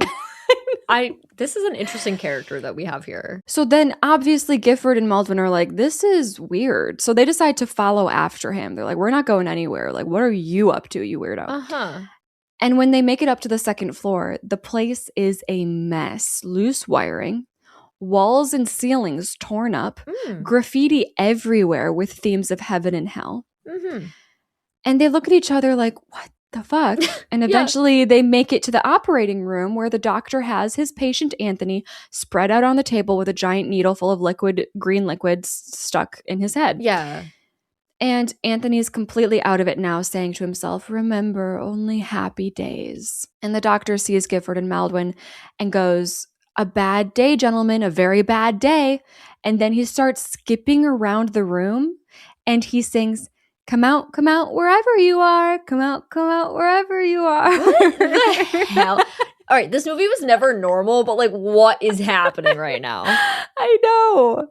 And all the other patients in the ward start making their way to the operating room from the sound of the doctor's song. Oh, yeah, okay. So Maldwin and Gifford are like, yeah, like now is probably a good time to leave. So they start to make their way out down the hall, and all the patients are just following after them, kind of like classic zombies. Uh-huh. And every time one of them gets too close, they kind of just push them off in annoyance. Like, they're not going to eat your brains and they're not going to hurt you. They're just like, I don't know what their motive is or what they're thinking, if they're thinking. Right. But then also, it's so weird because the detectives aren't even running. They're just like really casually, slowly walking. And then every time one of them gets too close, they're just like, ugh. Like as if Cher clueless. Like I don't know what's happening. Things are happening, though. So Gifford makes it out first to the car and calls for backup. And the patients are now making their way outside. So that's not good. No. And Maldwin is still inside. And we see him firing off shots with his gun from outside. Mm-hmm. But he ends up making it out too in the end. And then the two detectives just drive off. So. Oh. But they're just like, all those patients are just out now, I guess. Okay. Sure. Back to the kids, they're riding around on their bikes at night still for who knows what reason when the ice cream truck comes around the corner. So they quickly turn around and start booking it in the opposite direction. But as usual, Tuna can't keep up. And Gregory is able to pull up right next to Tuna and snatch him right off his bike as he's still driving, pulling him into the truck. What? I know. How did he do that? It's crazy. Maybe we should be scared. Right. That's like the one thing where I'm like, oh, okay, maybe you do have some game. Yeah, like, right? I'm so sorry. Wow. He puts the car in park, I think because, like, I think he puts the car in park. I'm actually not sure, but I just have to believe that he did to know that what happens next is possible. Oh. Because then he drags Tuna into the back of the truck and throws him in the freezer and just chains it shut. Okay. So at Johnny's house, Jacob and his girlfriend are fixing up his car in the driveway when Heather and Johnny come up the driveway on their bikes and Johnny screams, Jacob, call the police. The ice cream man got Tuna. But Jacob's like, we can't call the police. You're the guys who cried wolf. We don't have any evidence, and obviously neither do the police, or they would have them by now. Mhm. So this is my chance to mess him up.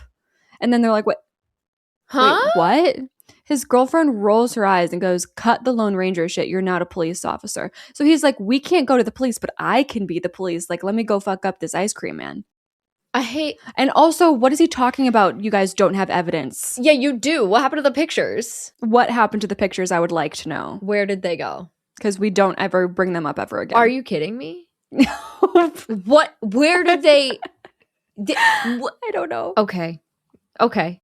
But Jacob pulls a gun out of his glove compartment and says, I've got the gun. The badge will follow. Oh, no. Yeah. No. Then he orders his girlfriend, Johnny, and Heather. This was really confusing to me. I'm just going to say, like, it made more sense as I scripted it, but I left it in how I originally put it because it's just odd and I wanted to share. So fair enough. Then he orders his girlfriend, Johnny, and Heather to get in his car and stay there while he deals with this. And if anything happens, to call in for backup. And I'm like, what are you talking about? Call in for backup? What do you mean? Call 911, Yeah. you weirdo? Like, talk like a normal person. Yeah. So we'll circle back to that. Okay. Over to the detectives. They're in their car on the way to the ice cream factory, and they're trying to call into the station and get them to send over officers, Charlie and Gus, like head officers. Well, But apparently nobody can get a hold of them. I wonder what happened to them. At the ice cream factory, Small Paul's getting a lesson taught to him by Gregory, who is presenting him his Ice Cream King shrine. And he asks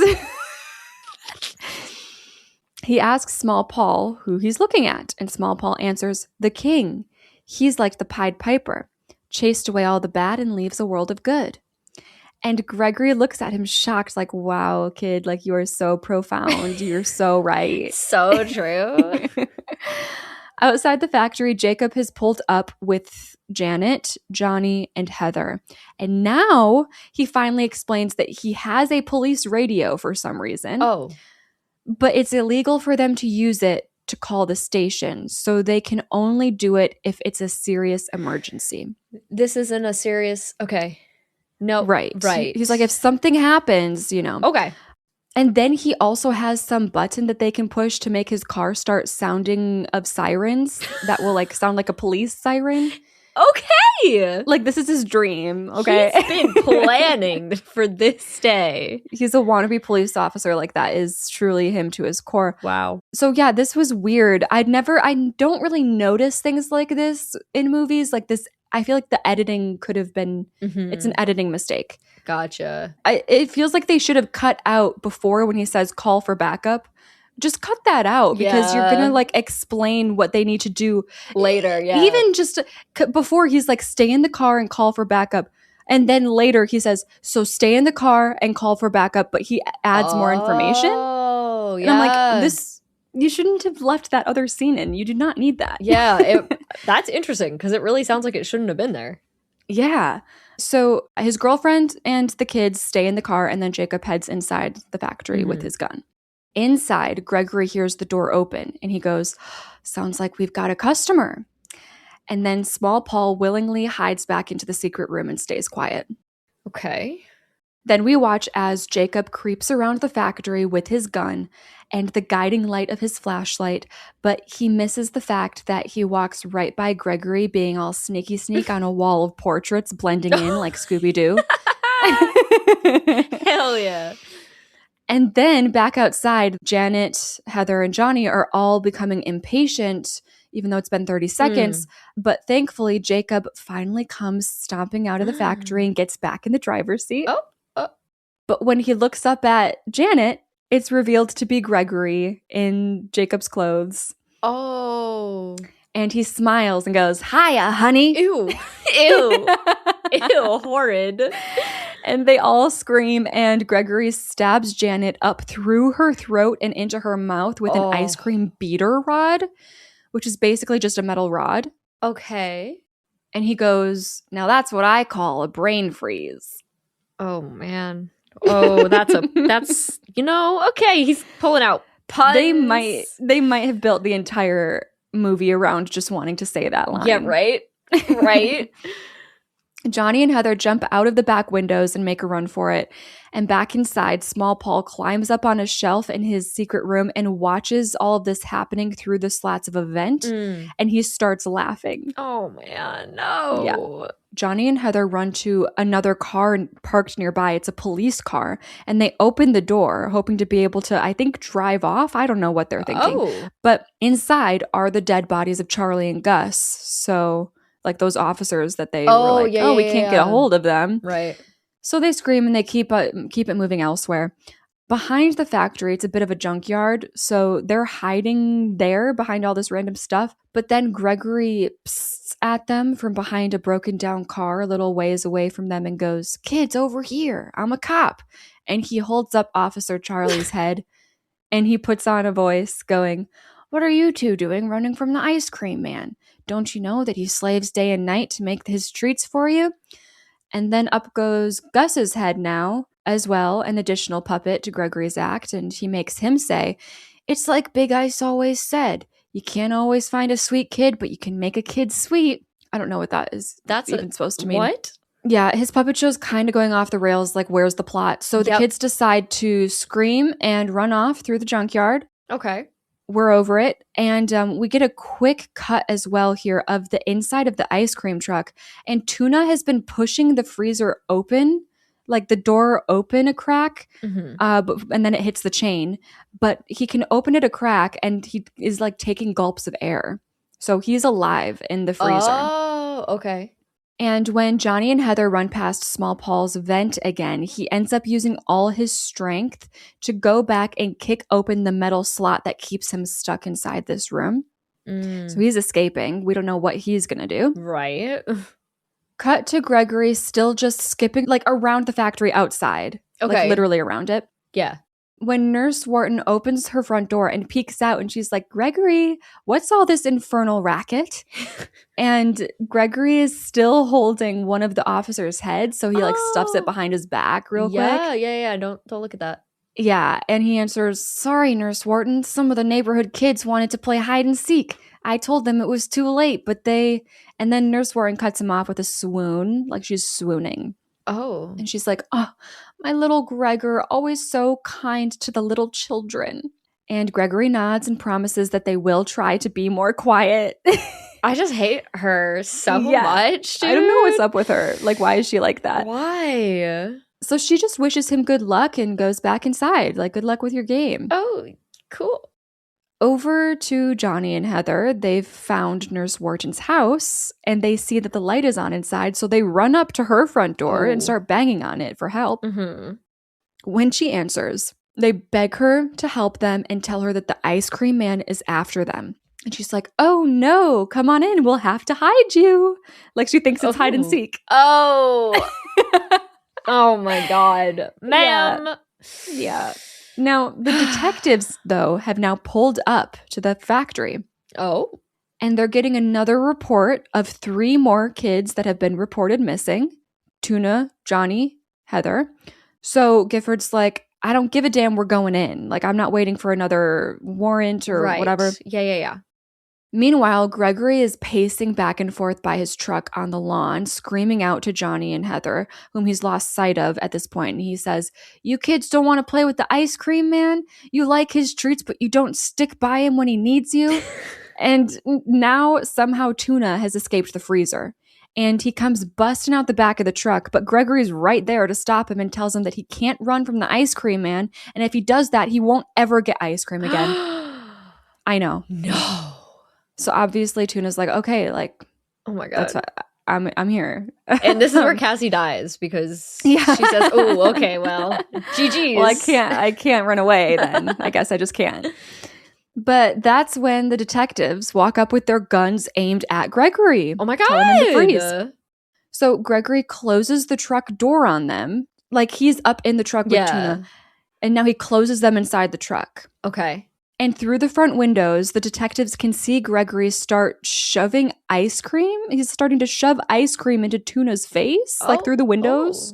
He's showing them this display, I guess. And he's goading Tuna. He's like, you want some ice cream? Here's some ice cream. Eat the ice cream. And when Gregory pulls Tuna to the back again, where they can't see them, Gifford screams at him to keep the kid visible. So Gregory opens the side door and just throws Tuna out on the ground. And the detectives order him to come out too. Yeah. But somehow Gregory has gotten onto the roof of this truck without them noticing. And he's got a big ice cream scooper in each hand. Mm-hmm. So when he hops down to the ground between the detectives, he bangs them both on the head with his ice cream scoopers. Oh, got him. And they get knocked out. Oh, no. Yeah. But Tuna's still alive and he is crawling away, which Gregory doesn't notice because Nurse Wharton calls out to him to come over to her. So he gets distracted and he heads over to her house. Okay. So Tuna runs into the factory to hide. Okay, Tuna. I don't know why. Why would you go into the factory? I don't know. Meanwhile, also in the factory, Small Paul has torn down the Ice Cream King's picture and is turning on the industrial mixing bowl machine. Oh, not the bowl. Cut to Gregory dragging Johnny and Heather out of Nurse Wharton's house, and Nurse Wharton is watching as she does a little dance on her front porch, and she sings, "Gregory wins hide and seek! Gregory wins hide and seek!" This hurts my stomach, this movie. Like, I just don't even know how to, process. So weird. Yeah, it's good. It's good.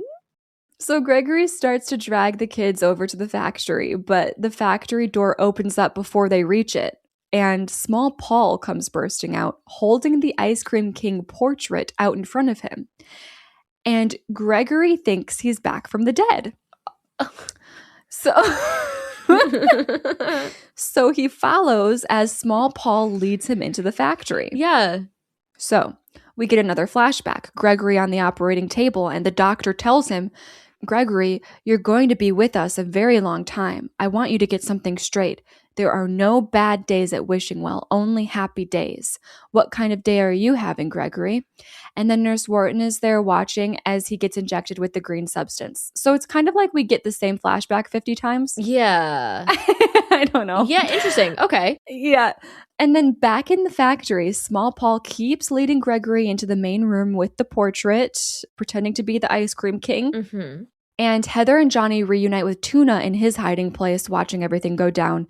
And they slowly follow behind as Small Paul leads Gregory all the way to the industrial mixer, and he sets the portrait inside. And when Gregory goes to grab it, Small Paul turns it on, and the blades are so strong that when they start spinning, they pull Gregory completely into the bowl. Ooh. And he gets chopped to bits, becoming one with the ice cream. Because there's also ice cream mix in there. Oh, so it's kind of sweet. That's nice for him. Yes. Yeah. And we get a shot of Small Paul, and he goes, "Who's the Pied Piper now, Ice Cream Dick?"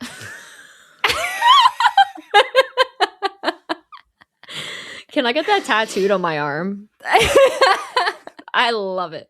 So now it's weird, though, because we're like, were you faking it the whole time, Small Paul? What were you laughing about when you were on your own then? Exactly. If you're here killing the ice cream prince. Uh-huh.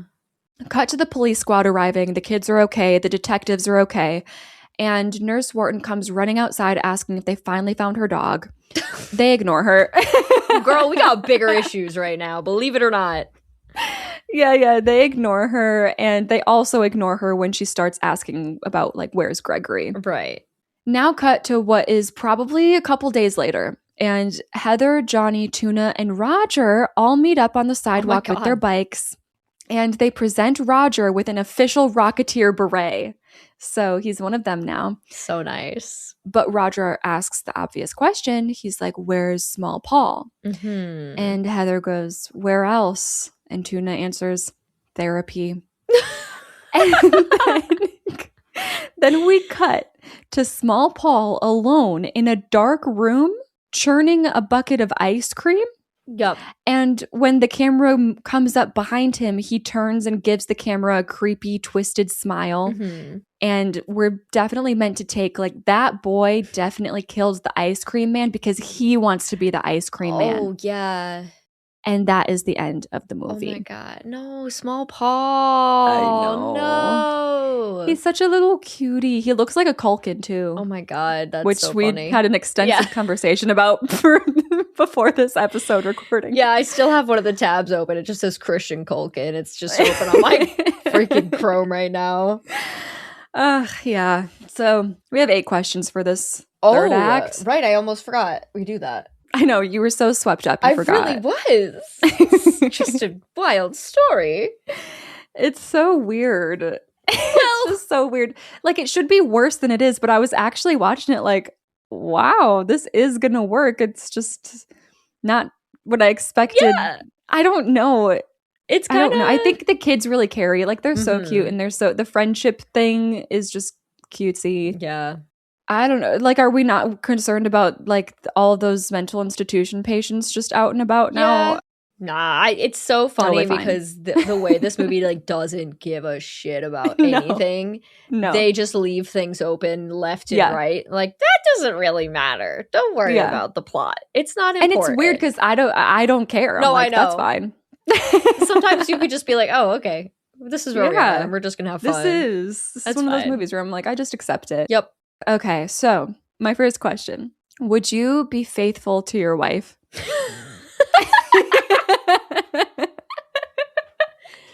Oh, man. Okay, we did. You know what? Didn't we? Oh, we did this in Salem's Lot.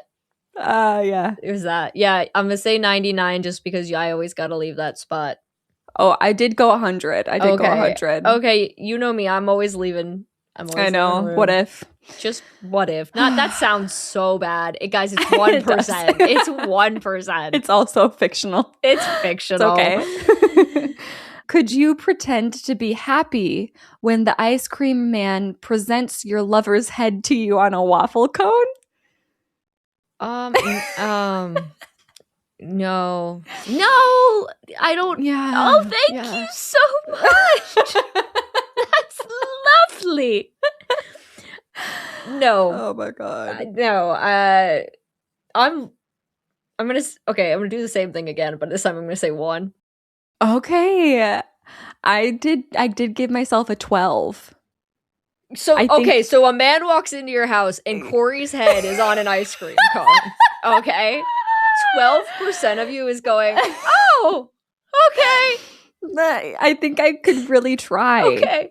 I think if anything like, I'm so aware of, especially from this podcast, like, how much of these antagonists are just driven legitimately by mental illness. Mm-hmm. I really think in any situation in life, I'm going to try to just be like, okay, sir, okay. The way I want it's a 12 because I don't know. I don't think I really could take on this conversation. Okay. Could you outbike the ice cream man's truck? Oh, I fucking hate bikes. No, dude. No. Really? I have a fear of bikes. What? Okay. What? I can't really ride a bike. I can. What? Like, I physically can do it, but I hold on to the handlebars so tight because I'm scared I'm going to fall off. And, like, the balance thing, like, I just, like, am so scared I'm going to die when I'm on a bike. So, wow. This is interesting lore. I've literally only ridden a bike without, like, the training wheels a couple times in my life because I've hated it so much. I hate it. So, yeah. I'm going to give myself a 14. Wow. Yeah, it would not go well. I gave myself an 88, especially because it was one of those moments where it pissed me off because they just went the exact opposite direction down the street instead of, like, cutting through yards and stuff. Oh, yeah. So I'm just like... I understand. So yeah, 88. Could you enter the ice cream factory solo and shoot the ice cream man, opposed to not seeing him blending in with some portraits?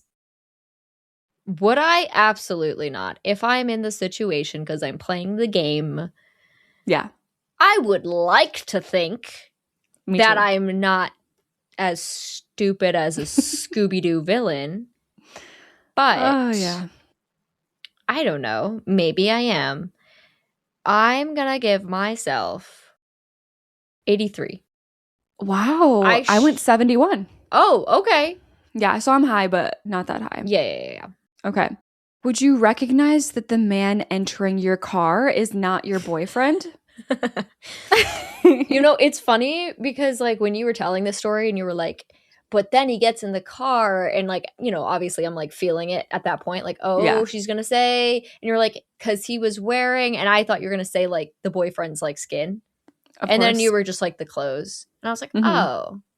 Like I would think I would notice. But at the same time, I don't know. Was it dark? Yeah. It was dark. It was dark. Ooh. But a light was on outside, so it wasn't a complete darkness either. It was like we did have kind of like a porch light situation glow. Sure. I would like to think I would pick up on it, but I don't know that I would in this moment because it's just like a lot of stress and anxiety and it's dark and it's just like you want to hurry, hurry, hurry. And I see the clothes. Like, I'm going to say 36. What? I said 89. Really? Yeah.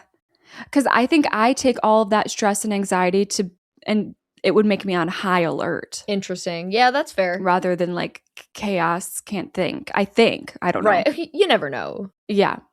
But I think 89. I think I would notice. Would you run away instead of going to Nurse Wharton's for help when trying to escape Gregory? We don't have any real reason to be sus of her. Nope. Yeah, they don't even know her. Right. Okay. Yeah. No, I probably would trust. Like I would go to the first place that I. So I running into her house, very likely. I'm gonna say just 15. Yeah, I went 12. Yeah, because it's like your first. Like I'm always yelling at characters in movies to like just go to anyone. So yeah, like yes. I could see myself doing this. Definitely. Would you notice Gregory on the roof of the ice cream truck and avoid getting knocked out from the ice cream scoopers? Bruh. He's on that roof for like a good solid 10 seconds. I'm just saying my head would be on a swivel.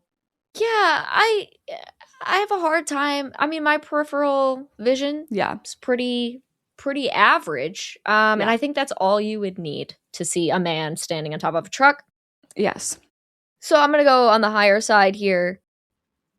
Give them a little bit of benefit, and I'll give myself a 76. I went 75. Hey! Beautiful. Yep. And finally, would you come up with the idea to lead Gregory to the industrial mixer with the portrait of the ice cream king? No. I don't understand how this works on people, but I've seen it work 3 times now. Yeah. And it upsets me. No, I would not do this. Literally 1. Oh, wow. I'm not doing that. Okay. I went 23. Okay. I think, you do desperate things, desperate times. And I know how obsessed he is with the ice cream king. And I know how mentally ill he is. And I would probably think it would be really silly to the point where maybe I wouldn't even try if it even popped in my head as an idea. Yeah. Like, even if I thought of it, I'd still be like, would that work? Like, that'd be stupid. But I don't know. It does work. And specifically as Small Paul, like, you've spent so much time with him. I don't know. It's still low, but 23. Yeah, fair enough. So for me, that brings my third act score out to a 59%. All right. My third act score is a 41. Okay. So I kind of We did get a little lower. All right.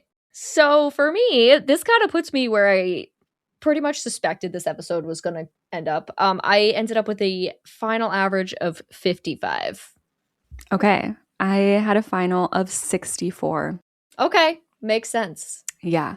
Yeah, that third act, we had the third big difference for sure. So that brings us to a solid 60. A solid 60. Okay. Yeah. I feel good about that.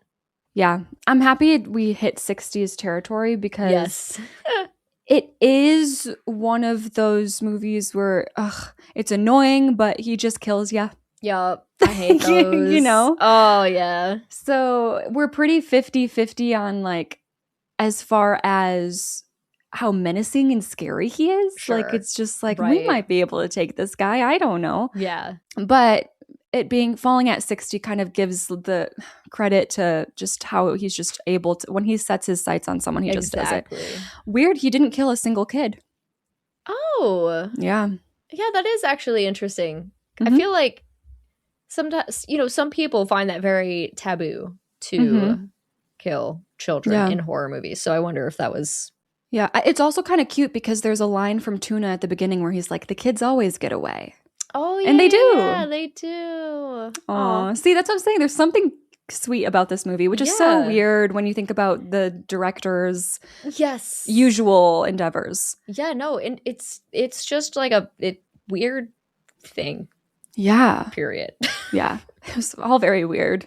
So that is Ice Cream Man. I probably could have waited till summer, but it was just the kind of story that you just immediately want to get out of your system. Yeah, that's fair. So you guys can check us out on Instagram at I'd Survive Podcast. Over there, we have a bunch of links to all the places you can find us, including on our Discord, where you can submit your own scores with our interactive worksheet and let us know, would you survive?